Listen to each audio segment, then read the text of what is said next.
Hello everyone! Kumusta? Muli po tayo nagbabalik. Ako po si Miss Maria para magbahagi ng panibagong kabanata sa kwento ni Lara at Calix. Simulan na natin. Tumingin-tingin si Katie sa paligid. Madaming tao. Sabay umiling. Hindi ko makita si Mommy. Pero sabi ni Mommy, wag daw po kong aalis dito sa pwesto at wag akong sasama kahit kanino. Bahagyang natawa si Calix at hindi maiwasang humanga sa pagkabibo ng bata. Tamang mami mo. Palagi ka makikinig sa kanya. What is your name? Biglang kumislap ang mga mata ng bata. Nilapit nitong maliit na kamay at parang excited na nagpakilala. Ako po si Katie, 5 taong gulang. At sasali ako sa contest kung sinong may pinakagandang drawing ng family. Napangiti siya. Hindi niya mapigilang humalakak ng mahina. May kung anong tuwa ang naramdaman niya habang pinagmamasdan ang inosenteng mukha ng bata. Napaka-cute nito. 5 taon ka na pala. Bulong niya.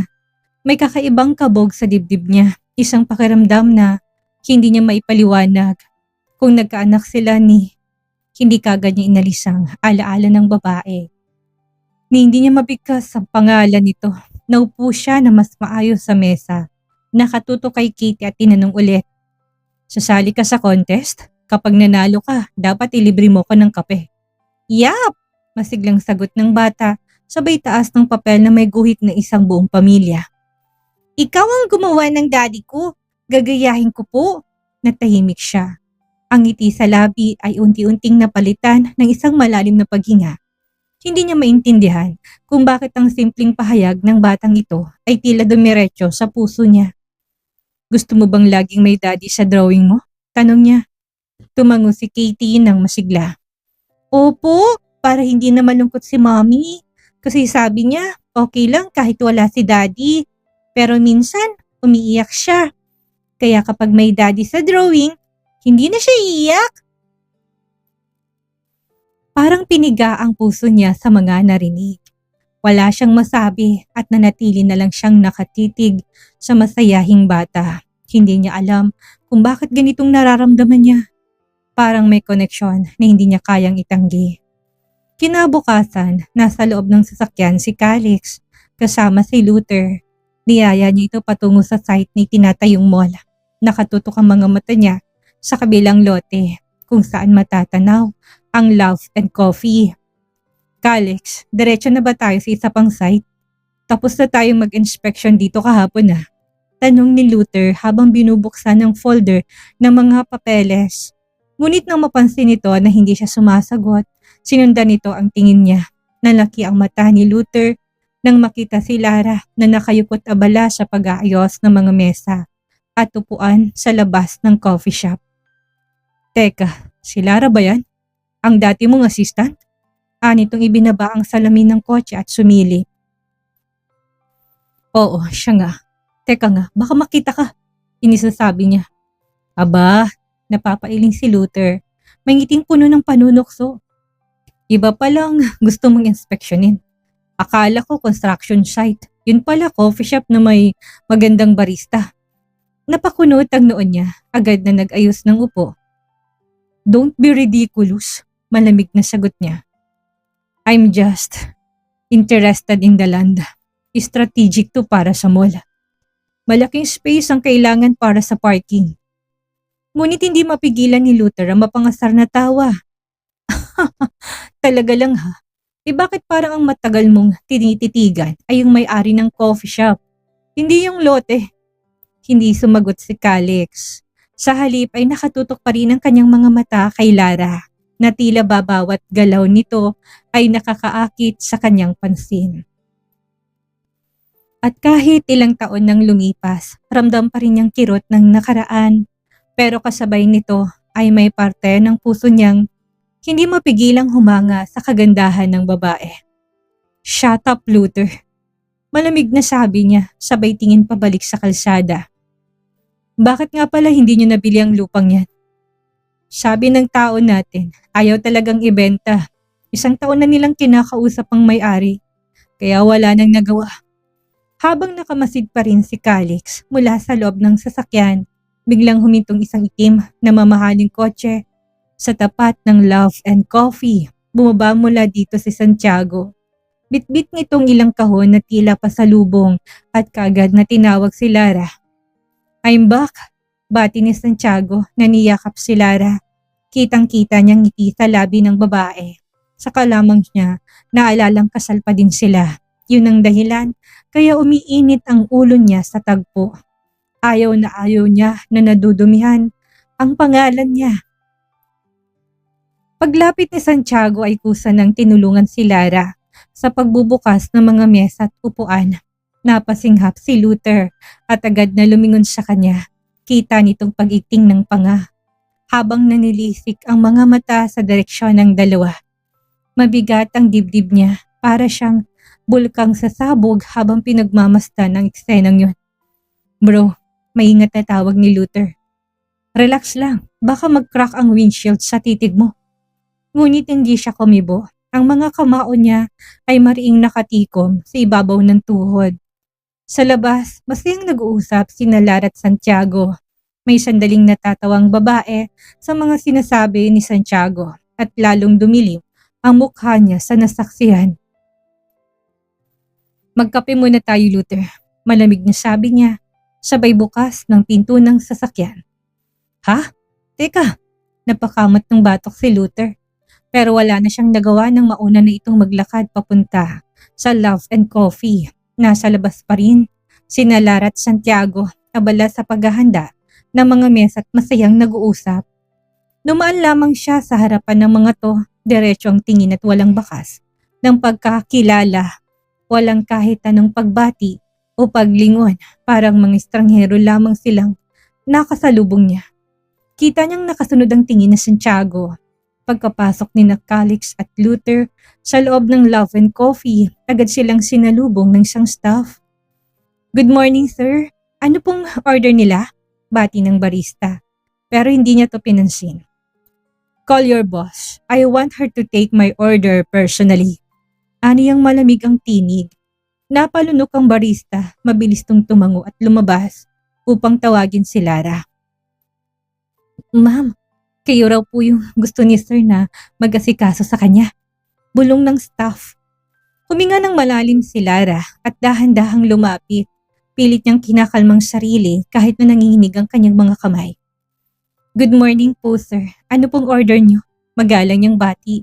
Tumaas ang kilay ni Calix, malamig ang tingin, habang sinusuyod siya mula ulo hanggang paa. "Black coffee, walang asukal," mariin niyang sabi. "At siguraduhin mo na ikaw mismo maghahanda." Sige sir," tipid niyang tugon. "Cappuccino ako please, thanks." Ani Luther na pilit pinapawi ang tensyon sa pamamagitan ng pilit ng ngiti.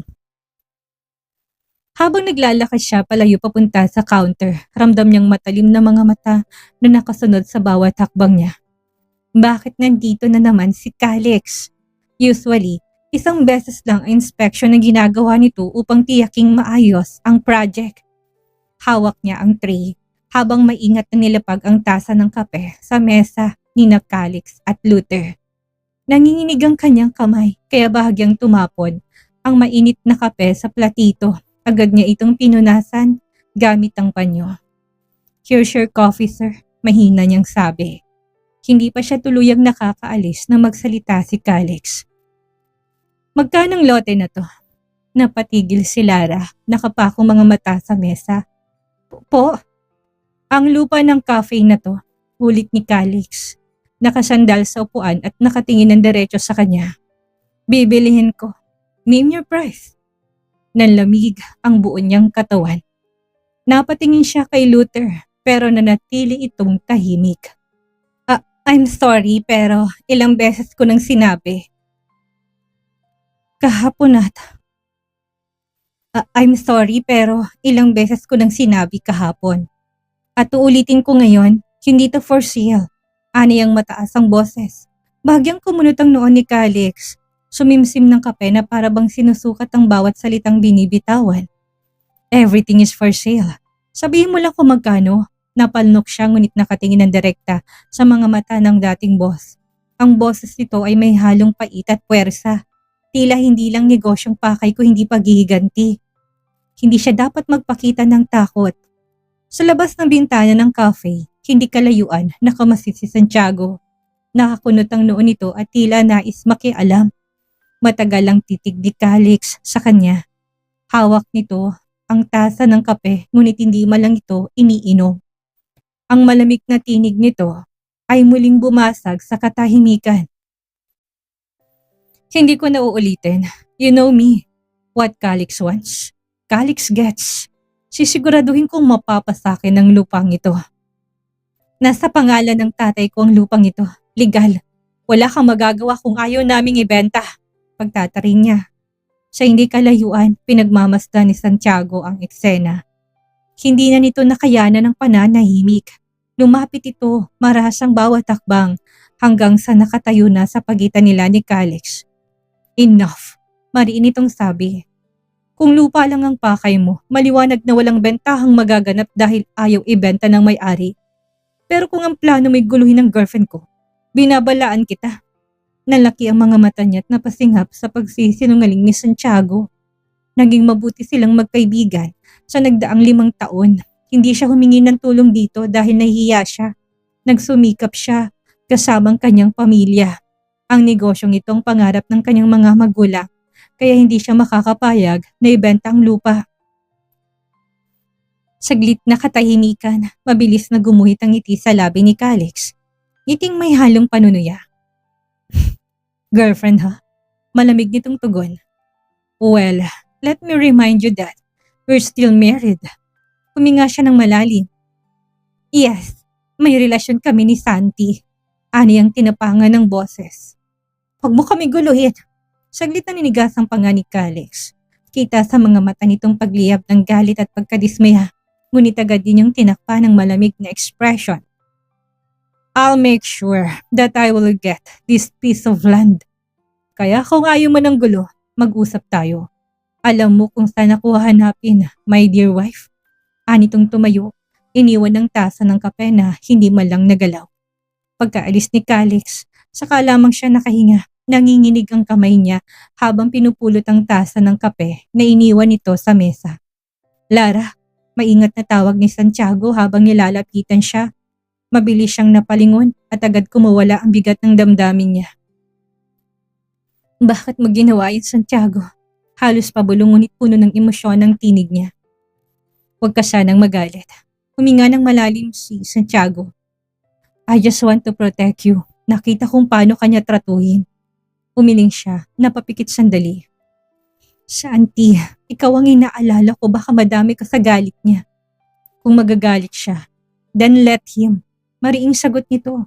Saglit siyang natahimik, napayupo si Santiago tumikim. Kaya ko nga ginawa yun para maprotektahan kayong mag-ina. Kung sakali pwede mong sabihin na ako nga man ni Katie. Hindi siya nakasagot. Sa huli mahina siyang nagsalita. Santi, maraming salamat pero sana alam mo kung anong pinasok mo. Hindi basta-bastang kalaban si Calix. Tahimik na tumango si Santiago ngunit baka sa mukha nitong determinasyon. Alam ko at handa ako. Pagkaalis si Santiago, saka dumating si Nanay Mel at Tati Sandro mula sa daycare matapos ihatid si Katie. May dalang basket si Nanay ng mga sangkap para sa mga ginagawa nilang tinapay. Habang si tatay naman ay bahagyang hinihingat, halatang napagod sa biyahe. Anak, kumusta? Hindi ba masyadong maraming tao kanina? Masayang bati ni nanay.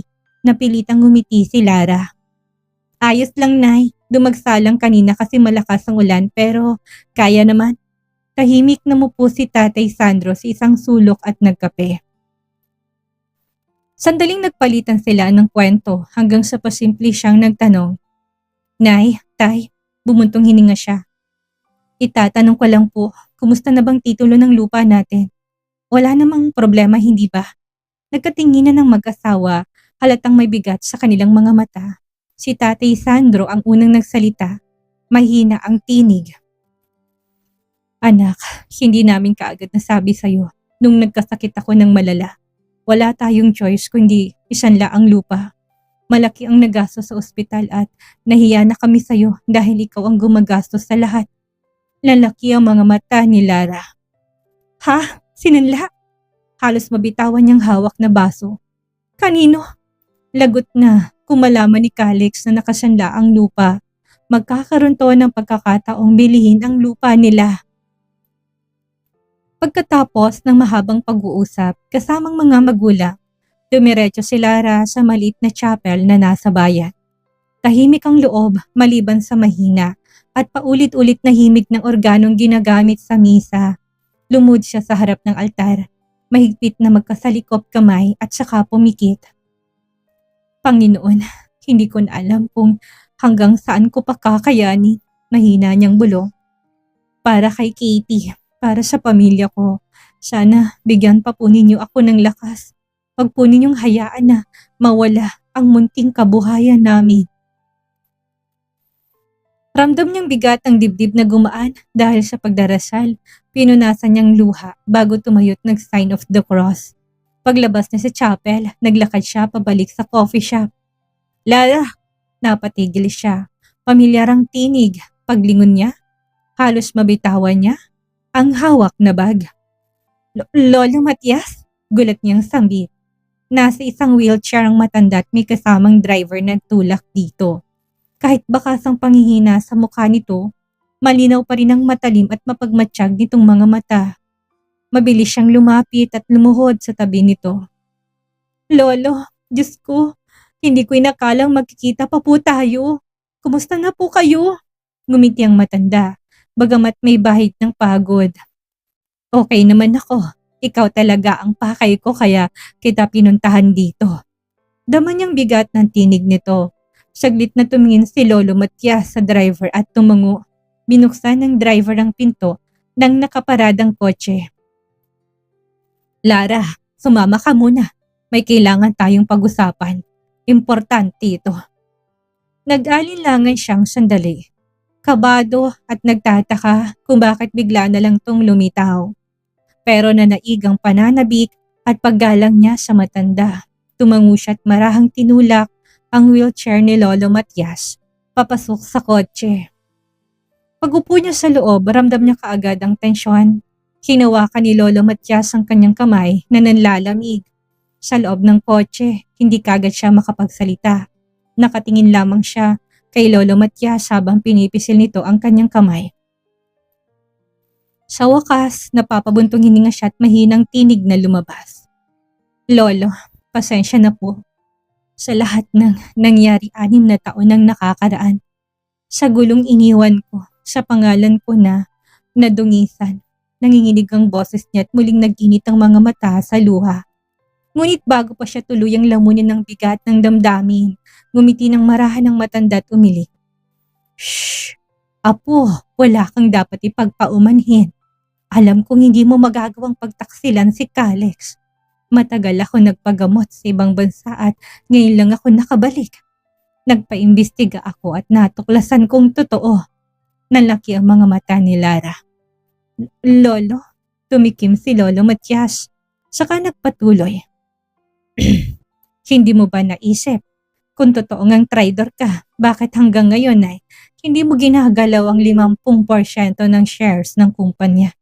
Ni piso hindi mo ginalaw. Alam kong inosente ka, Lara. Naging bulag lang si Calix. Sa galit at sakit na hanggang ngayon ay dinadala pa rin niya. Salamat po, Lolo. Salamat at kahit isa man lang ay may naniwala sa akin. Hinaplos ng matanda ang kanyang balikat. Lara, may sasabihin ako sa iyong mahalaga. May taning na ang buhay ko. Hanggang 6 na buwan na lang ang ilalagi ko sa mundo. Anang matandang tila hinihingal. Nalaki ang mga mata niya sa sinabi ni Lolo Matias. Para siyang binuhusan ng malamig na tubig. Lolo, ano pong sinabi niyo? 6 na buwan? Baka magawan pa po ng paraan. Baka mas mainam kung manghingi po kayo ng second opinion. Moderno na po ang medisina, tsaka na may paraan pa. Ani ang nag-aalala sa matanda. Tahimik na ngumiti si Lolo Matias. Bagamat bakas ang pagod sa mga mata. Ganyan talaga, Apo. Hindi natin hawak ang buhay natin. Nagpa-opera ako sa puso sa ibang bansa ngunit Binigyan lang ako ng kaunting panahon ng operasyong yun. 6 na buwan, yun ang sabi ng mga doktor. Pero hindi ko hayaan na masayang ang natitirang panahon ko sa mga bagay na walang kabuluhan. May isa na lang akong nais gawin. Maya-maya inabot nitong isang brown envelope, mabigat yon sa kanyang mga palad. Nanginginig na binuksan niya at nagulat nang makita ang laman. Titulo ng lupa. Halos pabulong niyang nasabi. Mabilis niyang nilingon ng matanda. Lolo, ibig sabihin, tinubos niyo ang lupa namin? Tumangong matanda. Oo, hindi ako makakapayag na mawala sa inyo ang lupang yon. Ang Love and Coffee. Hindi lang simpleng tindahan na po. Bahagi na yan ng pamilya mo at pangarap ng mga magulang mo. Napasinghot siya, halos hindi makapaniwala. Tinitigan niyang dokumento, parang ayaw bitawan, ngunit may biglang kumirot sa kanyang dibdib. Pero bakit po? Ano po ang kapalit? Halos pabulong ngunit mariin ang tanong niya. Sandaling tumahimik si Lolo Matias, nakatitig ang matanda sa kanya. Ang kapalit, Lara. Huminga ito ng malalim. Nanatiling nakatitig siya kay Lolo Matias.